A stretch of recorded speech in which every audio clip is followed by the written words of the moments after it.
Here's a question for you. Should Quebec have its own, I'm going to put air quotes around this, national hockey team?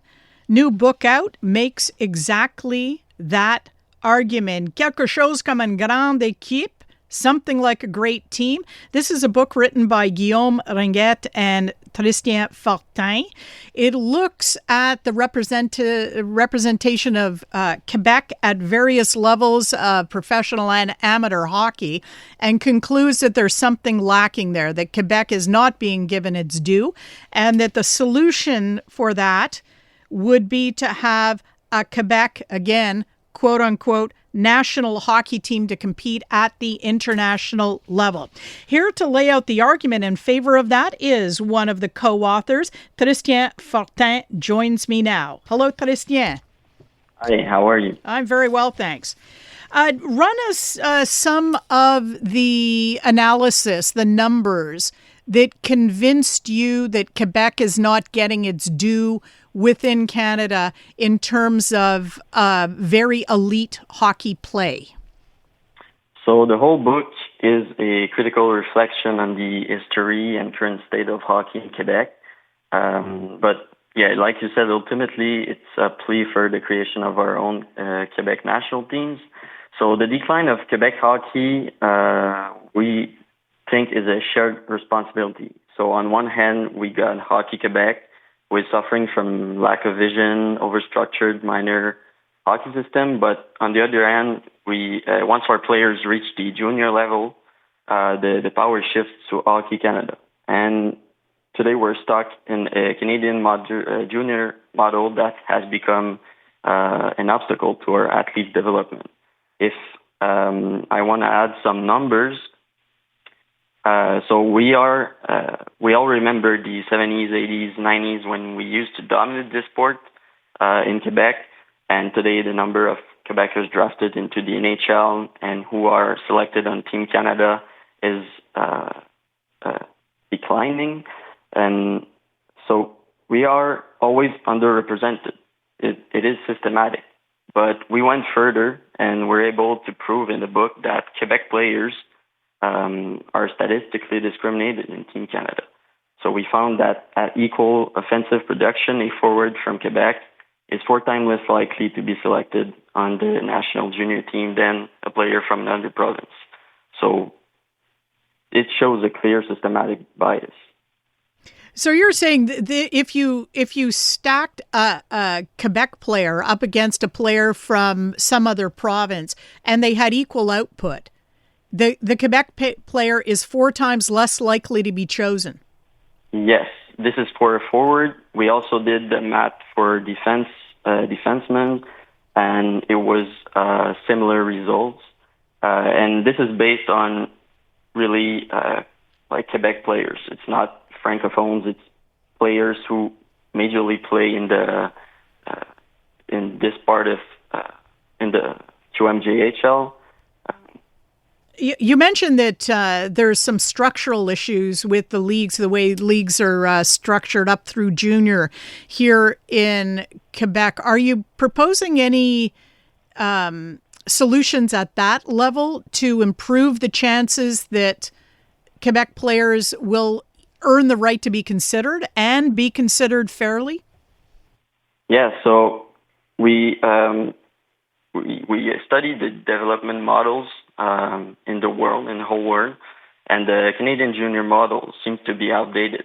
If we look at the CHL, so the 3 leagues, including the QMJHL, it is run by private franchises. They mostly prioritize profits and winning over the actual development of the athletes. And if we look at the United States with their National Team Development Program, the NTDP, which made Austin Matthews, Cole Caulfield, Jack Hughes, we can also look into most European models. They succeed because it's based off science. It's adapted to modern reality. And here in Quebec and in Canada, our talents are leaving to U.S. college in the NCAA. This is pretty much the best example to show that the Canadian system no longer meets their needs. So our solution is we propose the creation of a Quebec national team development program for our top 16 to 18-year-old players, and both men and women. So you hold out no hope that by your book calling out overt discrimination by the decision makers for Team Canada and the NHL, you have no hope that that would change anything then? By saying, listen, statistically, you're discriminatory.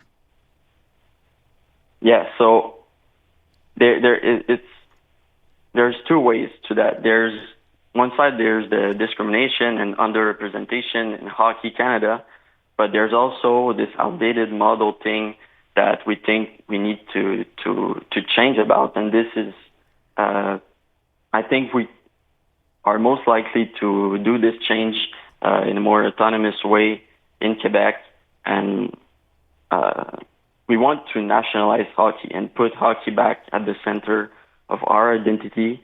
And so it serves two objectives at the same time. So if you had your way, Canada would have two representing teams competing at the elite international levels. You'd have Team Canada and Team Quebec. Yes, and if I want to speak about the politic thing, people often ask us if this is a politic project, nationally separatist project. So we say it's not. It's a national team represents everyone. The goal is not to exclude, but to give hockey back its unifying power like it was in the 60s and the 90s. We want to put the fun of playing hockey back at the center, and we want to take our national sport seriously again and regain control over the development of our own athletes. So our criticism is not towards Canada or English Canadians, but it is towards a broken and outdated system that is run by Hockey Canada and the CHL, and many actors in Quebec hockey are calling this out today. I understand that you're doing all that, but I have to tell you, just by calling it, and again, I'm going to put it in quotation marks, because for Anglophones to talk about a national Quebec team is definitely sovereignist. Just from a language point of view, that's definitely sovereignist. So you'd have backs up against your idea just from that get-go. Yeah, I always go back to the definitions. If we go to the simple definition, we know Quebec is a nation, and we're talking about national teams. So for us, it's all logic. There's no controversy here, and there's a lot of similar cases in the world. We wouldn't be the first one. And if we look at, let's say, Scotland, Wales, Northern Ireland, who all have their own soccer squads in the FIFA. And even in hockey and the international federations, there's a lot of nations that are not countries who are part of the federation. And like I said, it's not to exclude anyone. It's to put hockey back at the center and focus on development, French or English. Any reaction, Tristan, so far to the idea from any of the decision makers? You getting any traction for this proposal? Yes, some people reached out. People are excited about the book, excited about knowing new stuff, discovering new studies, new numbers to prove maybe the decline or some of the underrepresentation. And we feel traction with the idea because it's being talked more and more about being autonomous and regaining control over our hockey, keeping our elite prospects in Quebec, because right now there is a mass exodus to the U.S. colleges in all leagues of Canada, and this is pretty bad in Quebec because now Americans, Ontarians are coming to our own junior league, and so where is our place? Where are Quebec players? Are we developing them here anymore? That is the question.